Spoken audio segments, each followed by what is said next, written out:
Punk Podcast, episode 21, wrapping up January 21. Oh. And here we are. I'm your host, one of the two. I'm Colin. I'm Olga. I'm the other host. We're a punk show. We talk about punk news and punk stuff. Anything else that we do?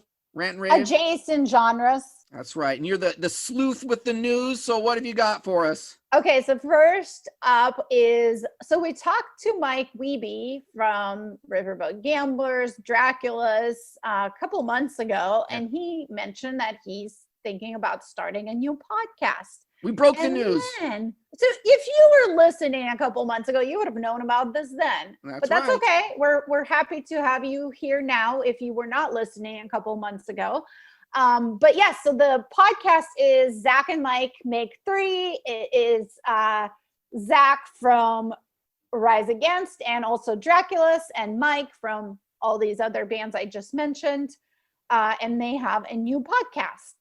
And there's a trailer for it so far. There's no episodes. Yeah, no episodes yet. But the funny thing was, in our interview that we did in an earlier episode, you can find it. Yeah. He said what the podcast was going to be. And it's when they call it the Zach and Mike Make Three podcast, they're going to take three things and they're going to talk about them, and whether they're good or bad, they're going to talk about those three things. And then during our podcast, we heard that, and Olga said, "Oh, why don't we play a game called Three Things?" And then we did an improv about it, and it went down the crapper. Yeah. Well, it was hard because we kept breaking up. The Zoom we were using kept crashing. So you can't really playing improv games remotely is really hard, but there is legitimately, I looked it up later. I didn't make it up. There is an improv game called Three Things where you just ask somebody, you give them a topic and they have to name three things of that type. So 3 fruits or 3 records or whatever. I just thought it was funny how we did that, and now they have the podcast and it's real, and it all happened. It was a real thing, and you broke the news, and here we are now. That was months ago. And the name has changed because I think they're thinking of doing it Three Things, but now it's Make Three. So okay. I did notice that.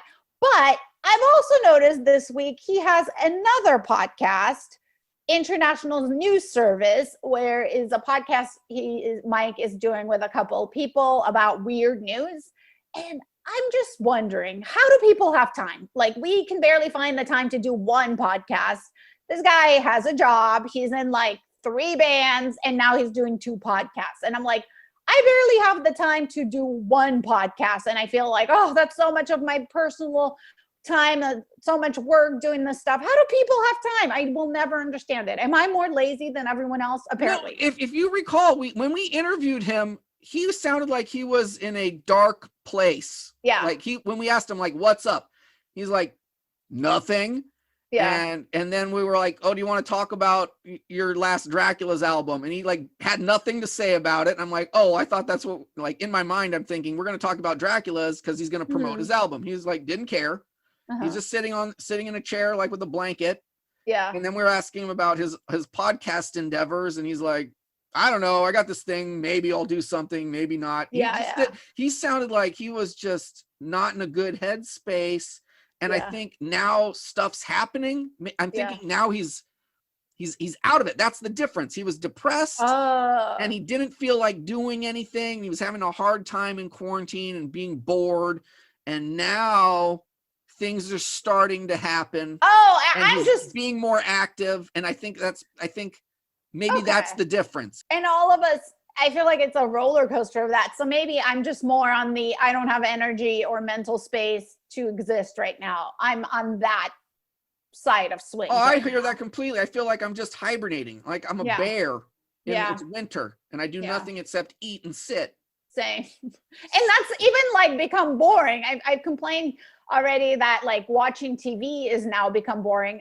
I've also reached the point where food has just kind of become boring as well. Yeah. So I'm running out of hobbies of things you can do at home for months at a time while you can't do anything fun. Like I've gone through all these hobbies already and I'm just kind of over it. I've reorganized my closet 2 times, working on 3rd reorg, but it's becoming boring.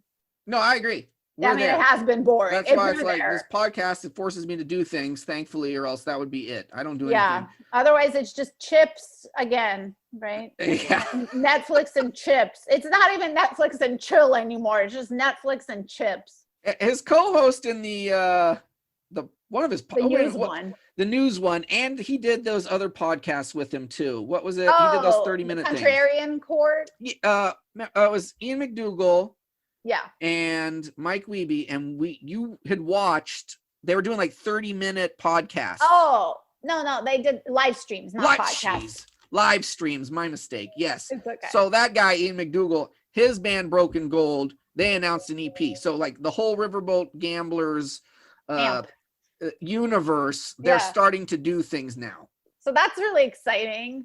Yes. I'm glad that I'm seeing, we've talked about this. It seems like there's less live streams now, but bands are like recording, and I don't know, people are doing things. I feel like everybody's ready to go on tour. We're ramping up. Everybody's ready to have a life again. I feel like that is the light at the end of the tunnel. Yeah. Oh, and speaking of things happening, I think I sent you this. Punk Rock Bowling has announced they are going to move their shows from Memorial Day weekend, which there's no way it's feasible to sometimes in the fall, and they will make an announcement mid-February as to what is going on, how you can get refunds and all of that. So I'm excited about that. Yeah, I am too. As excited as I am about anything these days, because it just, everything seems to be so up in the air that it's hard to be really, I'm done trying to be excited about things reopening or things happening, because it's just been a letdown. I thought before the announcement, I was thinking, well, I'm not going to get to go and I'm going to miss it. At least by delaying it, it gives me hope that maybe by the fall, I will be able to do something. I still don't really know, but it's better. At least one thing when you know something's not happening versus you have a chance of something happening at this point in time. Okay, I'll take it. Yeah, it's gonna be out of control if that's our first like outing. Oh, I know I'm gonna die. That's why I'm like, oh God. Probably, yeah, you're right. I should probably leave my dog's daycare in a location of a close relative in case I die from partying too hard. You know, it says they're moving it to fall though in Vegas. Yeah. So I don't know what the weather is. So that might be good because I think it's fall weather. As hot. Yeah, I mean, because it could be 102. If it were 102 and that's the first event I went to, and it was a 4-day event, I probably would die because I would just get dehydrated and pass out. I mean, if I have to wear a rain jacket and boots, I will do it at this point. I don't care. We've also reached the point of society where you feel awkward about doing things, like the outfits people wear on business calls, the things people wear in public. Like, we're kind of past all of the superficial stuff. So now it's just like, if people dress up as a chicken to a job interview, it's like, okay, cool. At least, at least he made it here on time. Like, I feel like things are evolving. I don't know which of them are going to stay or not. None of us know, but we're starting over. It's a reset. Yeah. Either the whole society's will collapse, or it'll be completely different. Those are the two options. So, but we've been discovering new things. And like you said, you found the Talking Records podcast. I checked it out. It was good. I listened to a couple episodes. No Use for a Name was the one that you sent me. Yeah. I did. So I just wanted to give them a shout out. Liked it. And they had two members of the band talk about the record. And so that was cool because you got a perspective that you wouldn't have gotten just without the band members being there.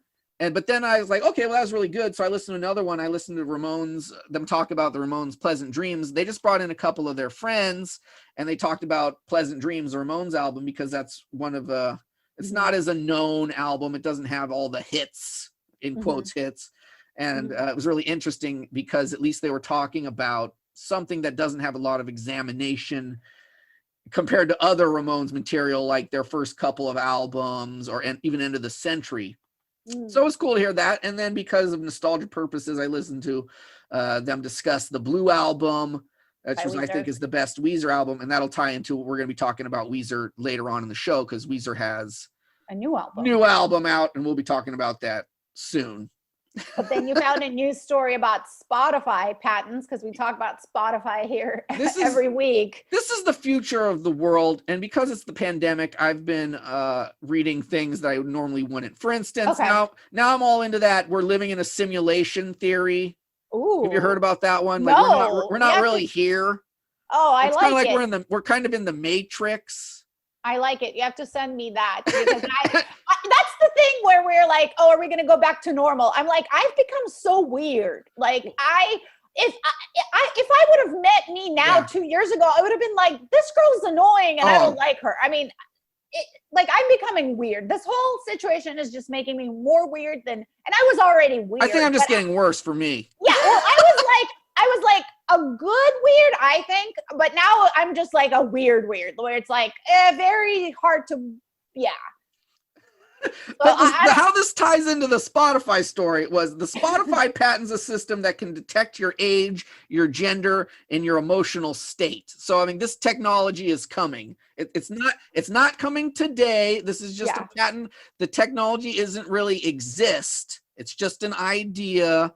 They're not implementing any of this now. So what's interesting about it to me, well, first of all, everything you use online kind of knows your age, like those things, you don't have any privacy when it comes to that.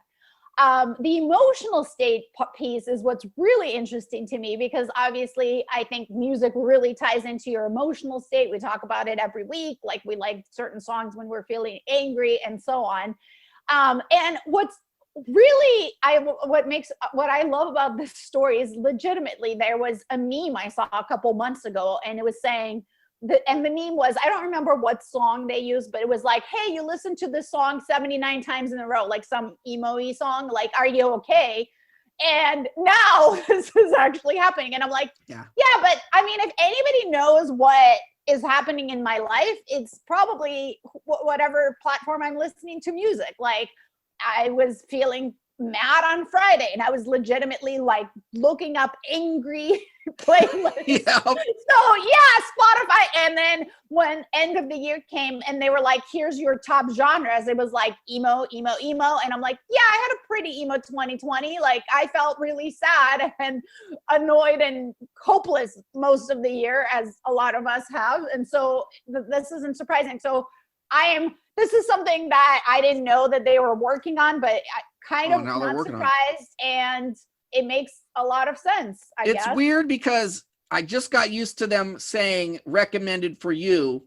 Yeah. And it would be because I listened to a certain band, they're going to throw another band my way that's in the same genre. That makes sense, right? Well, now it's going to be, we know you're upset. Here's a band people listen to because they're upset. And so it won't be like a punk song because I like punk. It'll just be a weird emotional song because I'm in an emotional state. Who knows what they're going to be recommending for me? Is this going to open my mind to new musical genres that I'm not even aware of because I will like it because it connects to me in a new emotional way? Weird. I'm not used to operating that way. I don't think so, because I think it'll still, I have no idea. I don't know anything about how their algorithm works, but I think it'll also take in mind what you normally listen to. So for you, it'll probably be like, oh, you listen to the same stuff as Olga. Here's all her emo stuff she listens to in 2020. Here you go, Colin. They'll socialize it. Yeah, social media connections. Well, not even necessarily, but I think it'll be like, oh, you mostly listen to punk. Here's what punks listen to when they're sad, angry, hopeless. You're an angry punk today. You're a sad punk today. Yeah, okay, well, there you go. I'm feeling like a sad punk today. Okay. Yeah, like I'm still trying to find a good playlist for like workout music that's rock, and it's not there yet. I have not found a perfect one yet. Okay. Well, they're working on it for you. I'm hoping. I'm hoping they work at it, because making the emotional connection. Yeah, because I found some, and then I'll be listening to it, and then it gets into like butt rock, and then I'll listen to like a song with homophobic lyrics, and I'm just like, mission abort. I'm not listening to this. I had no idea this band was this bad. Like, it's a band. I'm trying to work out here. Exactly. And now I'm like, really? What did you just call me? What is happening? Like, you're that homo. Okay, I've banned your band for, man. mentally from my playlist forever. And that's where we are. So yes. Well, I mentioned earlier the Talking Records podcast and how they were talking about the Blue album, which was my favorite album by Weezer. I disagree. I know that Are you a Pinkerton fan? I am usually one of those two. Fan. There it is. Yeah. There it is. Well, I'm glad that we each have our picks. Yeah.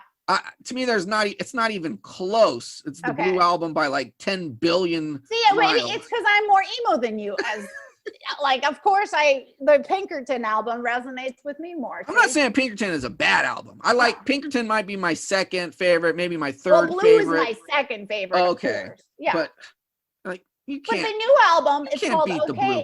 And that's okay. Talk about this new album. We both agree that either Pinkerton or Blue are the best ones, depending how emo you are.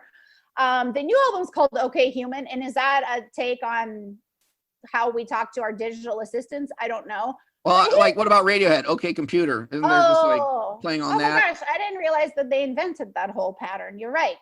Here's what I thought of when I was listening to this album. Tell me. Weezer was a super influential band that's been around for 20 years or whatever. And 30. They went on to influence a bunch of bands. Okay, whatever, 30. And now they're starting to sound like the bands they've influenced instead of being the influential band. Like now they sound like an OK Go record or something. Yeah. And there's nothing, it's okay. It's like a light rock album. But it's not okay. But it's not. It is not okay. Yeah. It's probably better than some of their previous releases that I also did not enjoy. It sounded better than Beverly Hills to me. I'll give it that. What is that saying?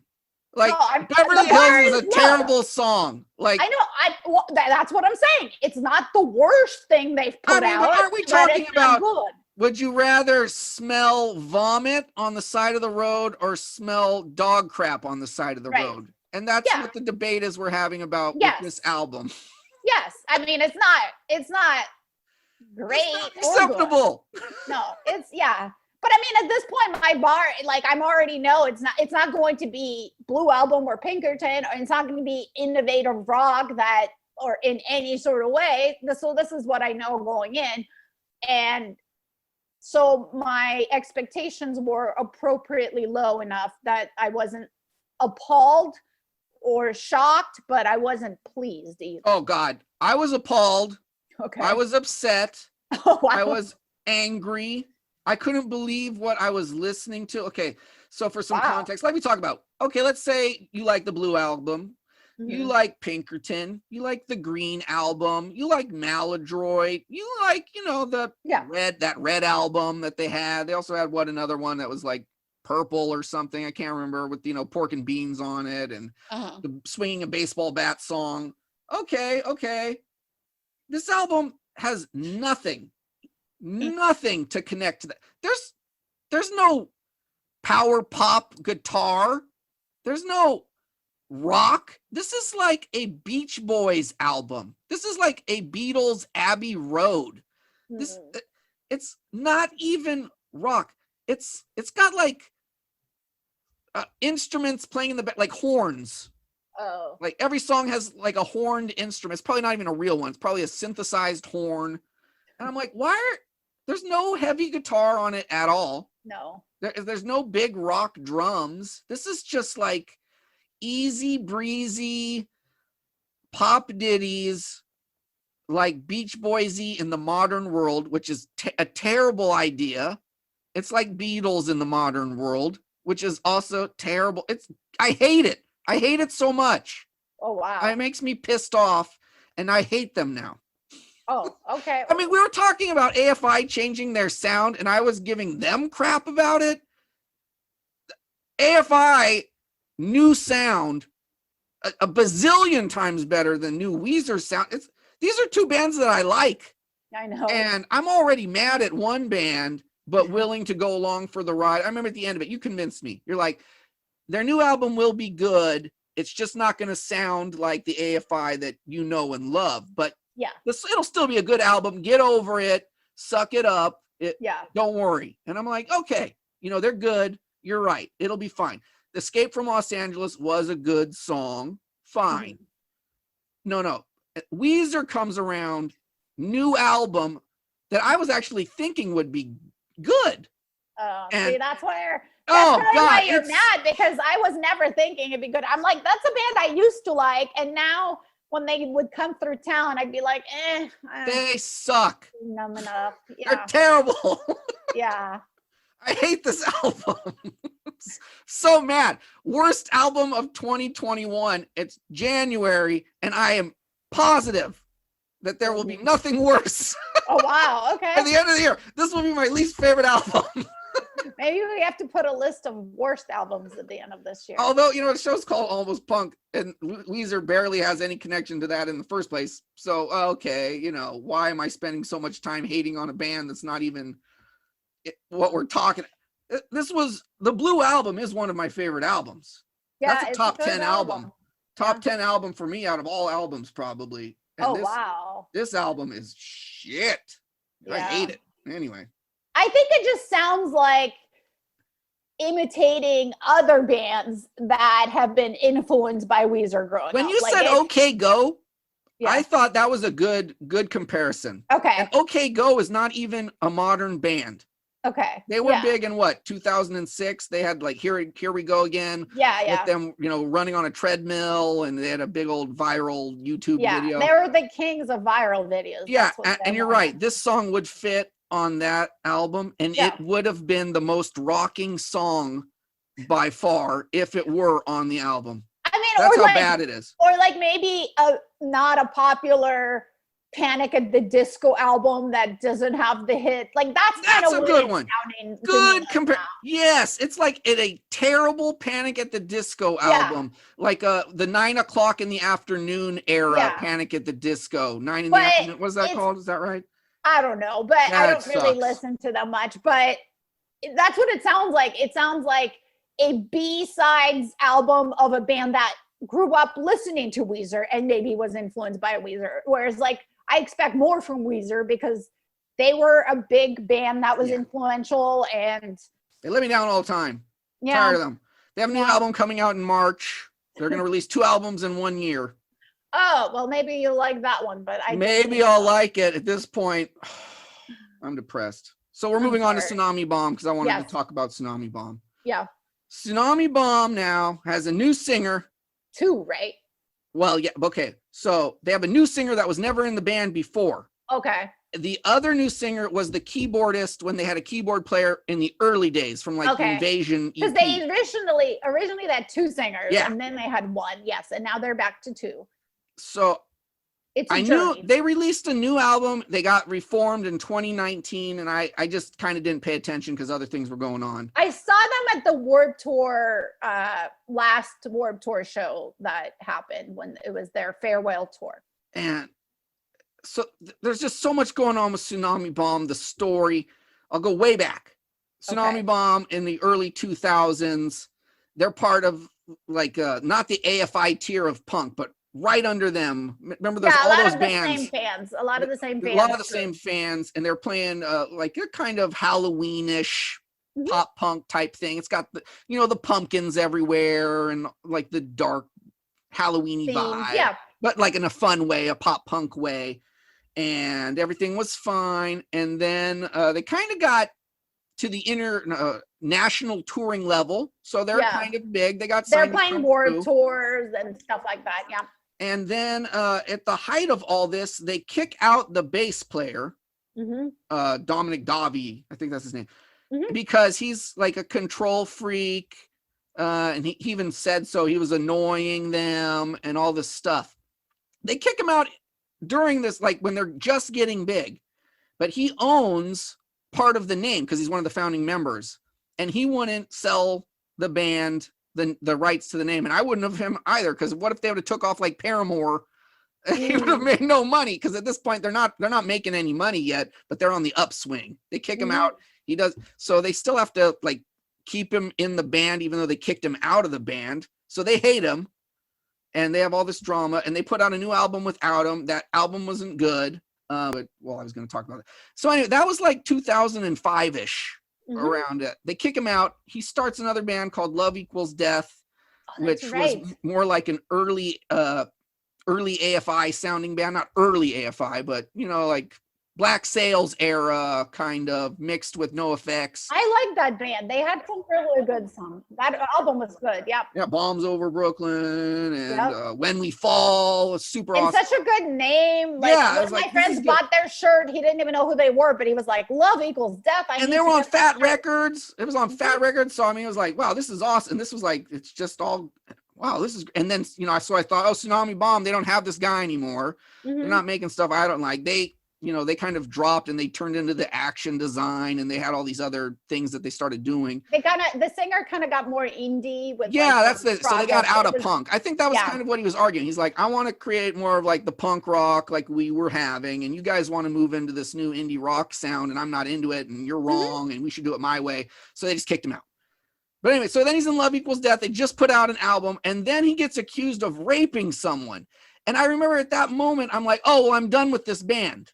Like, he got accused. I just figured, okay, end of story, done. And I stopped paying attention to them completely, and I was done.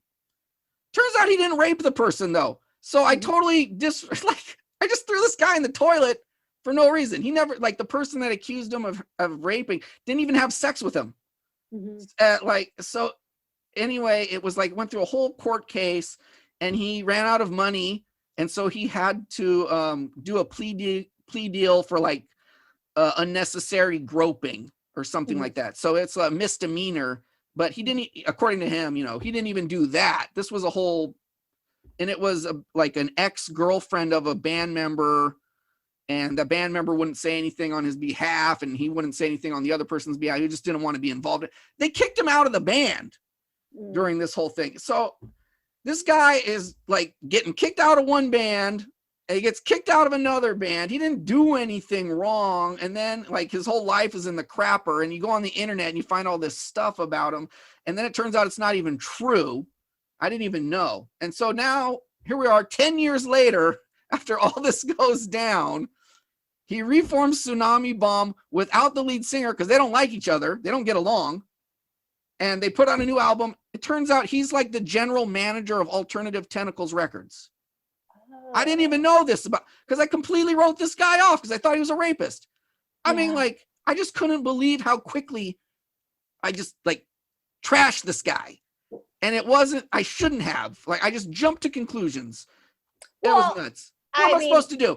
I think it's, especially when this was happening, there wasn't as much internet stuff as there is now. Maybe it was harder. We would hear things through other people, and then I would see my friends still following him, and I'm like, are we following him? What is it? What's the situation? But then it's weird because I think I have friends who acquaintances who are friends with him, and then I don't want to be like, hey, what's going on with that charge or whatever. It's just kind of awkward, and I do feel bad if that was false and I wrote him off, but I don't know, it's a tough situation because then there's so many other cases where people don't nobody says anything and they are doing all this stuff, or they get accused and nobody even looks into it. There's not enough evidence and so on. That's why I just assume. I just okay, well, that's what happened. I'm done. Yeah. That's just, I was wrong. I think I saw they did a reunion years ago. Yeah, without him. Oh, I went to that. Thing. It was a benefit show. Yes, and for Phoenix Theater. Yeah, and so the band that was around without him after they kicked, so it would be all those members that had joined after they kicked him out. They did they reformed for that show, and that's why I thought it was funny that after that reunion show, 5 years later, he reforms the band without the singer. And he did invite her to be. He invited her, yeah. But I mean, no, they're gonna hate each other forever because of that whole. He wouldn't sell the band over. But I mean, okay, who would have? It's the one thing I get that they wanted to kick him out because he even says he's being a jerk and he's being a control freak and all this stuff. But did they think it was gonna work when he owns part of the band? They didn't come up with a plan B of how to deal with, like, keep them in the band or nothing. You know what they should have done? I got it. I always have a solution, because Tell me. when you're separate from the situation and you can just make up solutions, here it is. Yeah. You know how Metallica recorded a whole album with a therapist?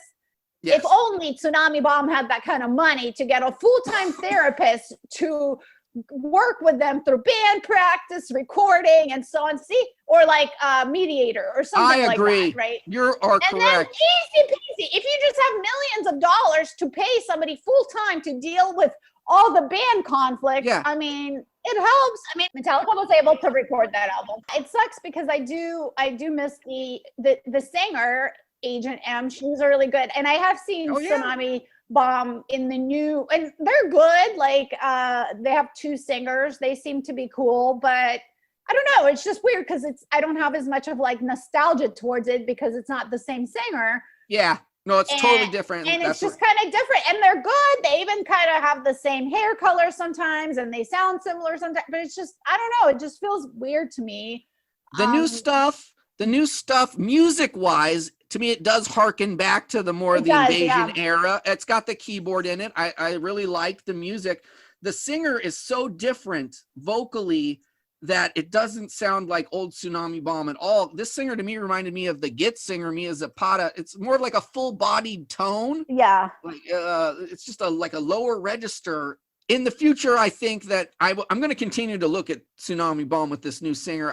I like it. I think they can do better, but it's a good starting point, even though they already have an album out already. I wanted to give the bass player a break because, like, I just felt bad how I threw him under the bus back in the day, and I shouldn't have, just based on, like you said, because it usually is the other way. Yeah, exactly. And so, but I felt like, okay, I have this podcast, I'm going to announce it. Like, he got a raw deal, big time. And I think that, you know, people should know about it, like me, that we're into them and then we're out of them for that one that was the only reason. That's the only reason why I don't like this guy anymore. And it turns out, oh, whoops, my bad. I just like gave you a hard time for 10 years for absolutely no reason. There's no evidence. Okay. And they threw the case out. Oh, and they did have a song called El Diablo on the Ultimate Escape. Oh, okay. Right. Sheesh. Also, I've seen him do some streams and stuff, and he does seem to be he just seems to be like a nice, chill person. Maybe he worked through some stuff that, you know, of not getting along with people or bandmates, or maybe they're just not compatible. You can be an awesome musician. It doesn't mean you're compatible with another awesome musician. Some people have different working styles and stuff. But I mean, from what I've seen, which, you know, is of course stuff he posts out there or whatever, he seems pretty chill and happy now. Maybe, you know, maybe it was just a hard time. I don't know. Well, I'm going to be looking into that more as they release more stuff.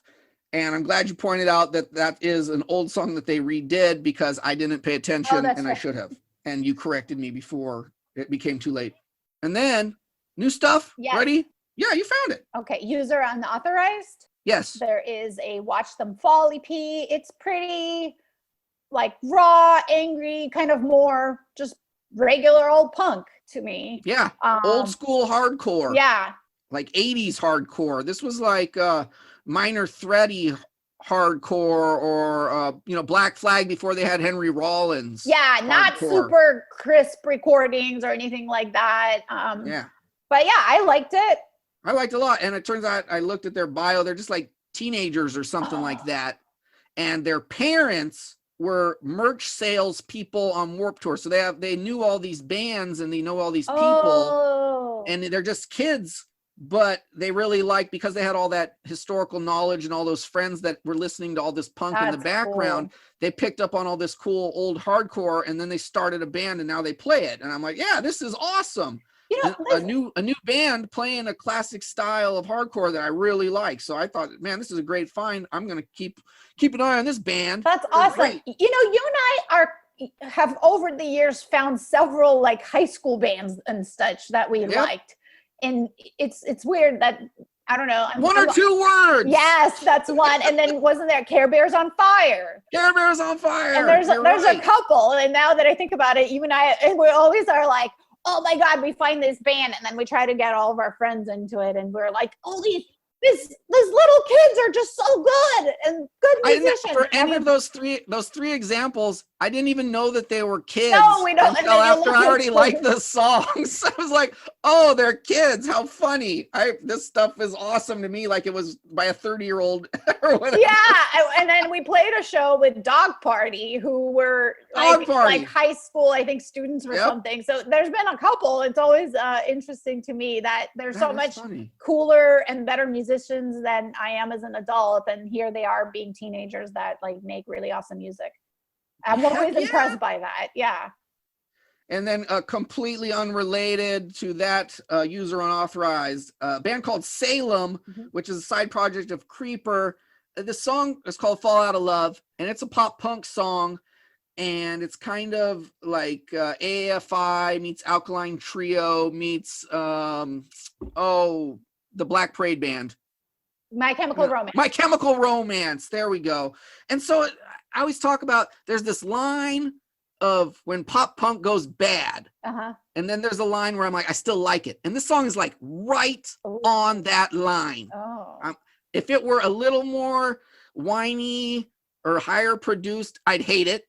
And if it were a little rougher around the edges and a little less whiny, I'd be like, this is the best thing ever. So this is the line that I keep talking about. Okay. So I liked the song. I liked the song on the whole because the high pitched chorus, it was catchy. It's so catchy.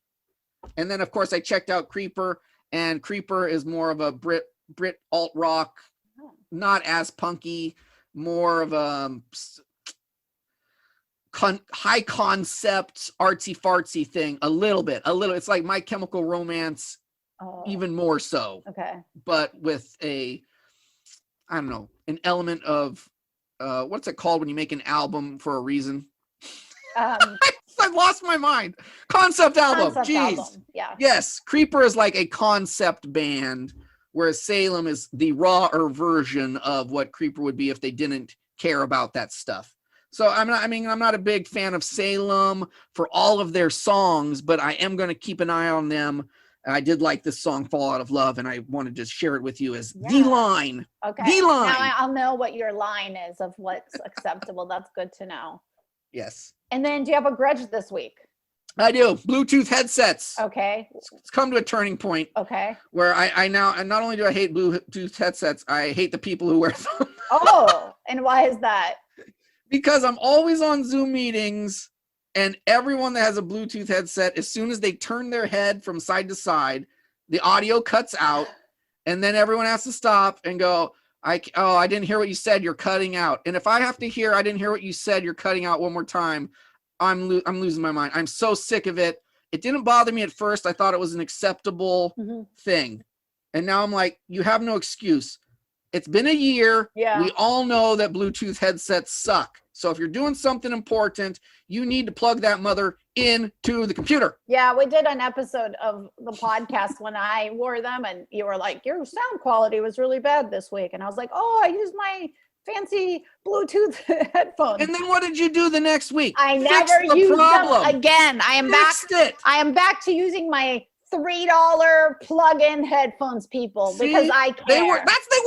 They This do. is what I'm talking about. Yeah. I mean, okay, inconvenient, yes. Yeah. Works better. Isn't that the thing that matters? I agree. Functionality. Yeah. I mean, it's one thing if you're just walking by yourself, you can listen to Bluetooth and you don't want the cables on your workout. I get it. It's annoying. Got it. Totally. It's your, hey, this is what I'm, on your own time. Your own time. You do. Yep. Yeah, this is what I'm talking. I should have said in a work environment, because that's really what I'm talking about. Bluetooth. I'm going to say it. Bluetooth headsets in the work environment, I am highly against and I hate. Got it. Okay. It is a huge grudge. Yeah, my huge grudge this week is the Robinhood app, because of this is kind of the week where the GameStop stock situation is happening, and Robinhood app is just kind of seems to be acting unethically and unfairly towards some of their users. And that's not even the first time there's been somebody committed suicide because of their interface being confusing like last year. So I'm just kind of grudging them from now on, because that's just too many things that are adding up to I do not like you. Yeah, I don't have that app, but I understand the hatred, because it is interesting, to say the least, that you would target a single company to you would allow trades, and then in the middle of a huge boom period and manipulation of prices, you decide to target that one to not be allowed anymore. Yeah. And then after the fact, you come up with the excuse that makes sense. Yeah. And you say, oh, for legal reasons and blah, blah, blah, we had to. But even though I liked their explanation, it suited me fine, right? But it came after, like 2 days later. If they would have announced that at the exact time that they did it, that'd at least be a transparent reason, and I could believe them without thinking they're lying. Well, that's now the question. Well, then that and people are also wondering if their relationship to the hedge fund is the reason. So there's all this other stuff. But also the whole irony of it is that an app called Robinhood, which was to empower the little people, is not doing that, when that was the whole point. People started using your product in the first place is just completely insane and not genuine. And it sucks. Exactly. Well, I'm glad we ended on such a high note. Yeah. We're here at you with complaints about financial application. It's the kind of content you wanted to hear. Well, we got more punk next time, I'm sure. Yeah. And honestly, almost punk. I thought some of the stuff going on relating to the Wall Street manipulation or situation or whatever you want to call it, some of it has been pretty punk rock, I thought. So but yes, tune in next week and follow us on Instagram at almost punk. Send us an email, almostpunkpod@gmail.com, with new music that you would like to share with us. Over and out.